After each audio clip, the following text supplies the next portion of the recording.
Donald Trump is back in the Saudi kingdom, his first official foreign trip since becoming president, apart from Rome for the Pope's funeral. A country that must on so many levels feel like the land of his dreams, run by his good friend Mohammed bin Salman, an unassailable monarch, impatient and feared. Ruling a country named after the ruling family, fabulously rich, oozing oil, reliably deferential. And where the palaces look as if they shared the same interior decorator as Mar-a-Lago, heavy on gold and marble, and even heavier on the chandeliers. This trip may end up being about peace in a troubled neighborhood, but first and foremost, it's about profits for America, for Trump, and for his billionaire bros, who were all summoned up from the receiving line to impress the host, and judging from the body language, the guest. Elon Musk, but this time without his beloved MAGA headdress. The tousled wunderkind of AI, Sam Altman. The hedge fund billionaire Larry Fink. And this guy, who couldn't wait to get to the sales pitch. The numbers pledged are simply eye-watering. The Saudis will plough $600 billion into the US, including AI, chip-making and infrastructure. They'll also buy $142 billion worth of US defense equipment. These are amounts that America's allies in Europe or Asia can only dream of. This is Neom.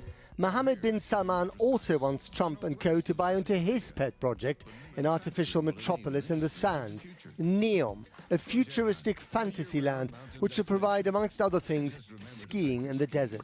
Or if skiing's not your thing, there's always Sindala.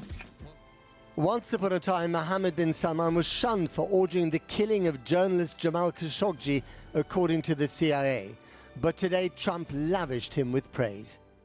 I like him a lot. I like him too much. That's why we give so much, you know? Too much. I like you too much. Trump was clearly in a generous mood. I will be ordering the cessation of sanctions against Syria in order to give them a chance at greatness. And then this on Gaza. Listen out for the applause. The people of Gaza deserve a much better future, but that will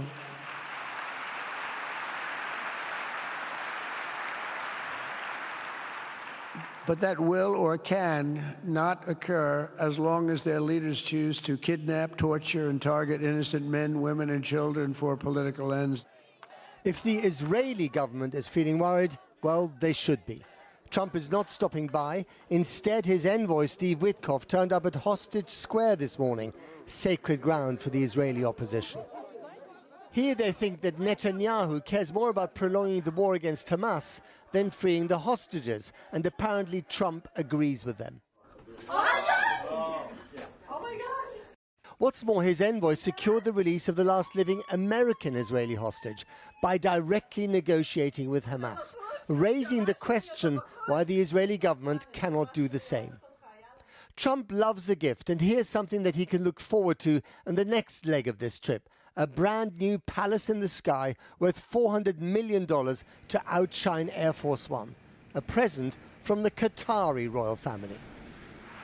And please pay my respects to your father. Thank you very much. Thank you. No wonder Trump feels at home in this part of the world. And as a sign of how much Saudi Arabia is changing and how far they're prepared to go to please him, they played his favorite campaign tune today.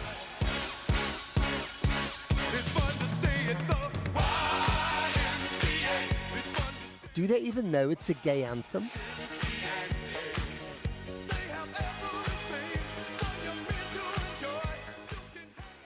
Well, as Donald Trump jumps from country to country in the Middle East over the next few days, there is, as I said, a very noticeable country missing from his itinerary, and that is Israel.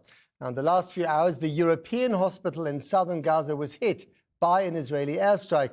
The Israelis have since said that they were targeting Mohammed Sinwar, who, since his older brother's death, has been the most senior Hamas figure in the Gaza Strip.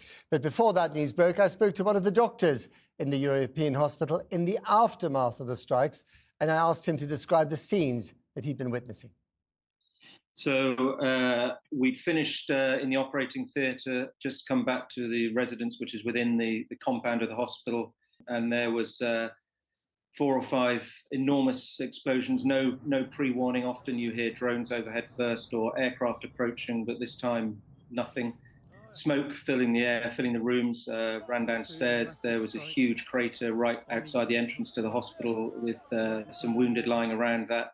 And then further damage within the hospital, a lot of the walls, the ceiling, the operating theatre area, rubble on the floor. Do you have any idea why the hospital might have been targeted? No. And describe the kind of injuries that you're having to deal with as a result of this attack. Well, it's ongoing at the moment. I mean, there's I think it induced a huge amount of fear. There's still ongoing explosions at the moment. One of my colleagues, one of the nurses, was injured. Who was in the operating theatre complex, so we can't use that complex at the moment.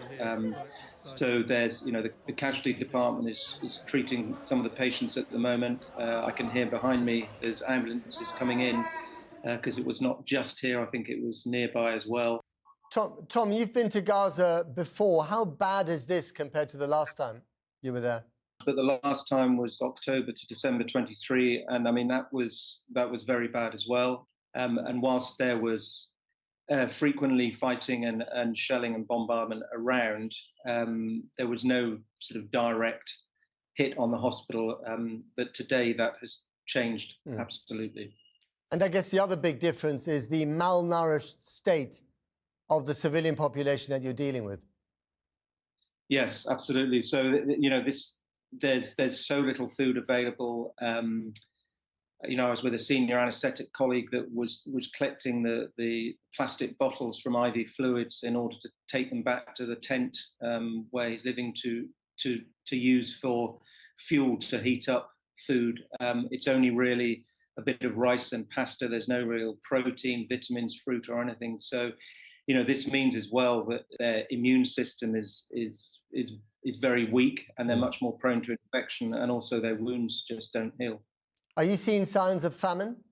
I've certainly seen people that are malnourished, and I mean many of my colleagues have lost substantial amounts of weight as well. But pretty much everyone within the hospital, the patients, are in one way or other undernourished or malnourished. And presumably the kind of injured people you're dealing with, the patients are, they're kids. Yeah. I mean, yesterday I operated on a 2-year-old who had shrapnel wounds to the back of the leg with an open wound, and the 2 main nerves to the lower leg had been severed, which means that the muscles won't function unless they're repaired,